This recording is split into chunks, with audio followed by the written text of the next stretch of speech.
کی مدد فرمائی اور تنہا سارے گروہوں کو شکست دی۔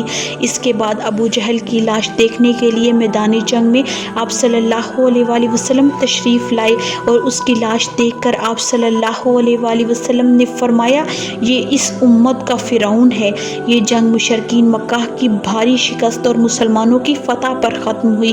اس میں 14 صحابہ کرام رضی اللہ تعالیٰ عنہ شہید ہوئے، جن میں 6 مہاجر تھے اور 8 انصار تھے۔ جنگ سے فارغ ہو کر آپ صلی اللہ علیہ وآلہ وسلم نے صحابہ کرام کو دفن کیا۔ اس جنگ میں مشرکین کے 70 آدمی مارے گئے اور 70 ہی کے قریب قید کیے گئے، جو عموماً قائد اور سردار تھے۔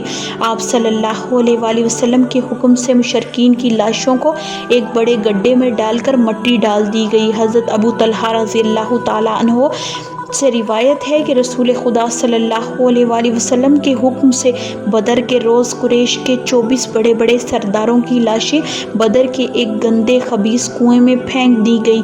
اہل مکہ کو جب جنگ بدر کی بدترین شکست کی خبر ملی تو ان کی طبیعت پر اس کا بہت برا اثر پڑا۔ مشرکین مکہ جنگ بدر کے میدان سے اس طرح غیر منظم شکل میں بھاگے کہ انہیں اپنے سپہ سالار ابو جہل کی بھی پرواہ نہ رہی، جو میدان بدر میں ادھر مرا پڑا ہوا ہے۔ مکے میں جو شخص شکست کی خبر سب سے پہلے لے کر پہنچا اس کا نام جثمان بن عبداللہ خزاعی تھا۔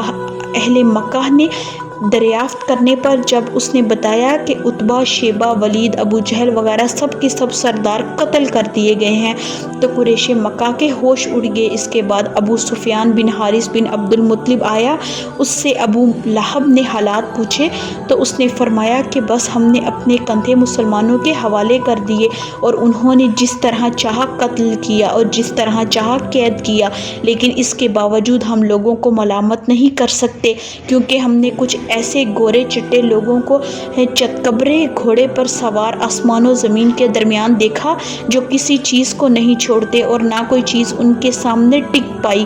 اس پر ابو رافع رضی اللہ تعالیٰ عنہ جو اس وقت مکے میں موجود تھے، انہوں نے کہا خدا کی قسم وہ فرشتے تھے۔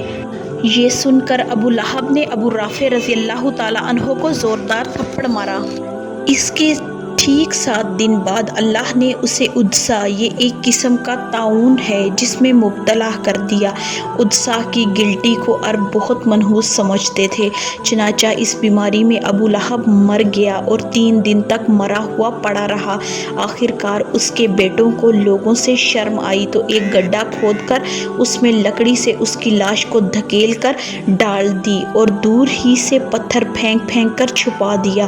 ادھر مشرکین مکہ نے اپنے متوکلین پر نوحہ کرنے پر بھی مکہ میں پابندی لگا دی۔ اس سلسلے کا ایک مزیدار واقعہ یہ ہے کہ جنگ بدر میں اسود بن عبد المطلب کے 3 بیٹے مارے گئے تھے اور وہ ان پر رونا چاہتا تھا اور وہ خود اندھا تھا۔ ایک رات اس نے نوحہ کرنے والی عورت کی آواز سنی تو اس نے فوراً اپنے غلام کو یہ پتہ لگانے کے لیے بھیجا، دیکھو کیا نوحہ کرنے کی اجازت مل گئی ہے تاکہ میں اپنے بیٹوں پر روؤں۔ غلام نے واپس آ کر بتایا کہ نوحہ کرنے کی اجازت تو نہیں ملی، بلکہ یہ عورت اپنے گم شدہ اونٹ پر رو رہی ہے۔ اس بات کو جب اسود نے سنا تو اپنے آپ پر قابو نہ پا سکا اور کہنے لگا، کیا وہ اس بات پر روتی ہے کہ اس کا اونٹ غائب ہو گیا ہے اور اس کی نیند اس کے لیے حرام ہو گئی ہے؟ تو اونٹ پر نہ رو بلکہ بدر پر رو جہاں قسمتیں پھوٹ گئیں۔ ہاں ہاں، بدر پر رو جہاں بنی حسیس، بنی مخزوم اور ابو الولید کے قبیلے کے سربراہ وردہ افراد ہیں۔ اگر رونا ہی ہے تو عقیل پر رو اور حارث پر رو جو شیروں کا شیر تھا، تو ان لوگوں پر رو، اور ابو الحکیم کا تو کوئی ہمسر ہی نہ تھا۔ دیکھو ان کے بعد ایسے ایسے لوگ سردار ہو گئے ہیں کہ اگر بدر کا دن نہ ہوتا تو وہ سردار نہ ہو سکتے تھے۔ ادھر جب میدان بدر میں مسلمانوں کو فتح مل چکی تو رسول خدا صلی اللہ علیہ وآلہ وسلم نے اہل مدینہ کو فوراً خوشخبری پہنچانے کے لیے 2 قاصد بھیجے۔ ایک حضرت عبداللہ بن رواحہ رضی اللہ تعالیٰ عنہ جنہیں اوالی یعنی کہ بلائی مدینہ کے باشندوں کے پاس روانہ فرمایا، دوسرے زید بن حارثہ رضی اللہ تعالیٰ عنہ کو زیری مدینہ کے باشندوں کے پاس روانہ فرمایا۔ جب یہ خبر مدینہ میں پہنچی اس وقت بقول اسامہ بن زید رضی اللہ تعالیٰ عنہ کے رسول خدا جناب محمد صلی اللہ علیہ وآلہ وسلم کے لخت جگر حضرت رقیہ رضی اللہ تعالیٰ عنہا کو جو حضرت عثمان رضی اللہ تعالیٰ عنہ کے عقد میں تھیں دفن کر کے مٹی برابر کر رہے تھے، جن کی تیمارداری کے لیے حضرت عثمان غنی رضی اللہ تعالیٰ عنہ کو رسول اللہ صلی اللہ علیہ وآلہ وسلم نے مدینہ میں ہی چھوڑ دیا تھا۔ دوسری طرف منافقین یہود یہ افواہ پھیلائے ہوئے تھے کہ مسلمان جنگ میں شکست کھا چکے ہیں اور رسول اللہ صلی اللہ علیہ وآلہ وسلم قتل کیے جا چکے ہیں، نعوذ باللہ۔ بہرحال رسول اللہ صلی اللہ علیہ وآلہ وسلم کے قاصدوں کے ذریعے جب مسلمانوں کی فتح کی خبر مدینہ پہنچی تو ہر طرف تکبیر اور تحلیل کی صدائیں گونجیں، اور جو سربراہ وردہ مسلمان مدینہ میں رہ گئے تھے وہ رسول اللہ صلی اللہ علیہ وآلہ وسلم کو فتح کی مبارکباد پیش کرنے کے لیے بدر کے راستے کی طرف نکل پڑے۔